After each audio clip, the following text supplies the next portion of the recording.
اللہ کے خزانوں میں سب سے قیمتی چیز ہدایت ہے۔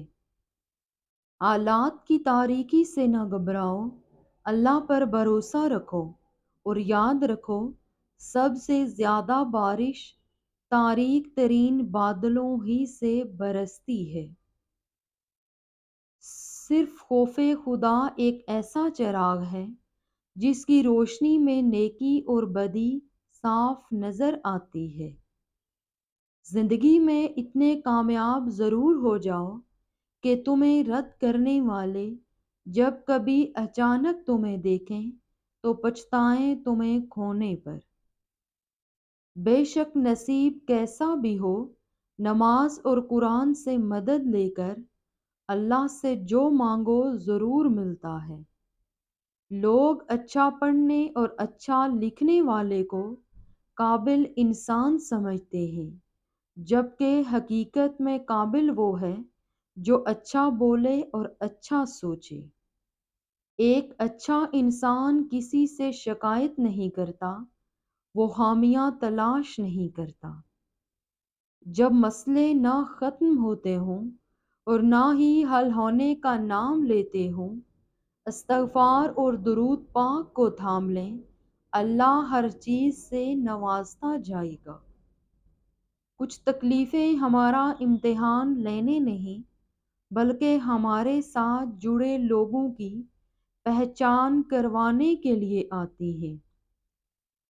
100 سال زندہ رہنے کے لیے 100 سال کی عمر ضروری نہیں، صرف ایک دن ایسا اچھا کام کر جاؤ جس سے دنیا تمہیں سینکڑوں سال یاد رکھے۔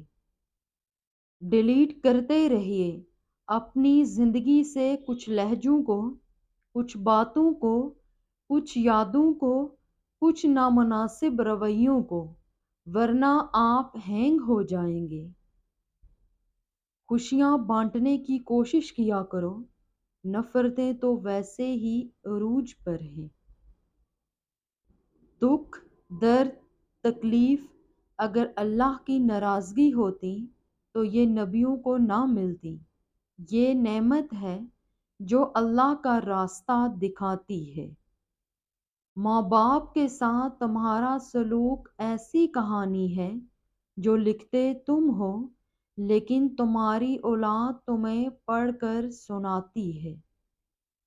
اپنے آنسوں کو اتنا مہنگا کر دو کہ کوئی انہیں خریدنے کی کوشش نہ کرے، اور اپنی مسکراہٹ کو اتنا سستا کر دو کہ ہر کوئی اسے پانے کی چاہت کرے۔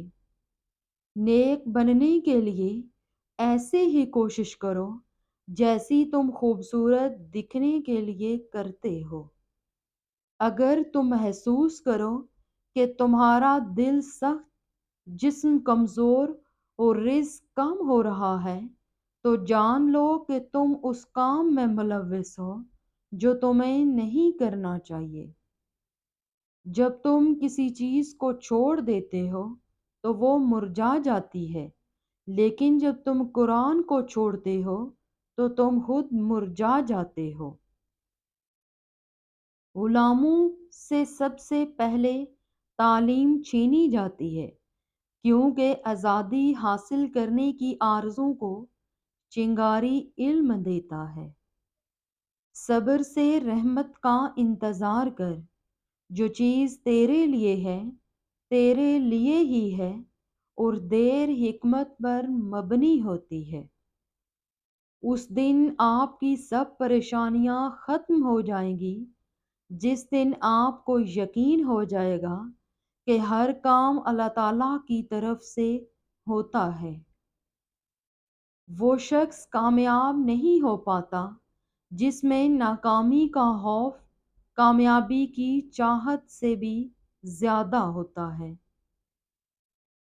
زندگی کا اپنا ہی رنگ ہے، دکھ والی رات سویا نہیں جاتا اور خوشی والی رات سونے نہیں دیتی۔ بغیر دوائیوں کے سوتے ہو، صبح بغیر تکلیف کے اٹھتے ہو، بغیر کسی سہارے کے آتے جاتے ہو، بغیر کسی پرہیز کے کھاتے ہو، تو کہو الحمدللہ۔ اگر زندگی کبھی روشنیوں کا تحفہ دے تو انہیں مت بھولنا جنہوں نے کبھی آپ کے اندھیرے بانٹے تھے۔ 3 چیزوں میں کبھی شرم محسوس نہ کرو: پرانے کپڑوں میں، بوڑھے ماں باپ میں، اور غریب دوست میں۔ کسی کے جذبات کو اتنی چوٹ نہ پہنچاؤ کہ آپ کا خیال جب بھی اسے آئے تو اسے تکلیف ہی ہو۔ دعا کے 3 پہلو ہوتے ہیں: یا تو قبول ہوتی ہے، یا آخرت کے لیے ذخیرہ کر لی جاتی ہے، یا مصیبت کو ٹال دیتی ہے لیکن رد نہیں ہوتی۔ مشکل وقت بھی ایک ایسا فلٹر ہے جو آپ کی زندگی کو منافق، لالچی اور مکار لوگوں سے پاک کر دیتا ہے۔ خاموشی اختیار کر لینا دب جانے کی علامت نہیں۔ ہر بندہ جواب کا مستحق نہیں ہوتا۔ سب سے بڑا فتنہ مال ہے، جس کے پیچھے لوگ ہر رشتے کی اہمیت کو نظر انداز کر دیتے ہیں۔ رب ناراض ہو تو روٹی نہیں چھینتا، سجدے کی توفیق چھین لیتا ہے۔ یا اللہ ہم سب سے راضی ہو جا۔ کوشش کریں کہ آپ کے کانوں تک وہ باتیں نہ پہنچیں جو لوگ آپ کی پیٹھ پیچھے کرتے ہیں، ورنہ اس دنیا میں مخلص نظر آنے والے چہروں سے آپ کو شدید نفرت ہو جائے گی۔ جس زمین پر بارش نہ ہو وہاں کی فصلیں برباد ہو جاتی ہیں، اور جس گھر میں دین نہ ہو وہاں کی نسلیں برباد ہو جاتی ہیں۔ دنیا تعلیم یافتہ لوگوں سے بھر گئی مگر انسانیت سے خالی ہو گئی۔ پہلے 2 لوگ لڑتے تھے تو تیسرا صلح کراتا تھا، مگر اب تیسرا ویڈیو بناتا ہے۔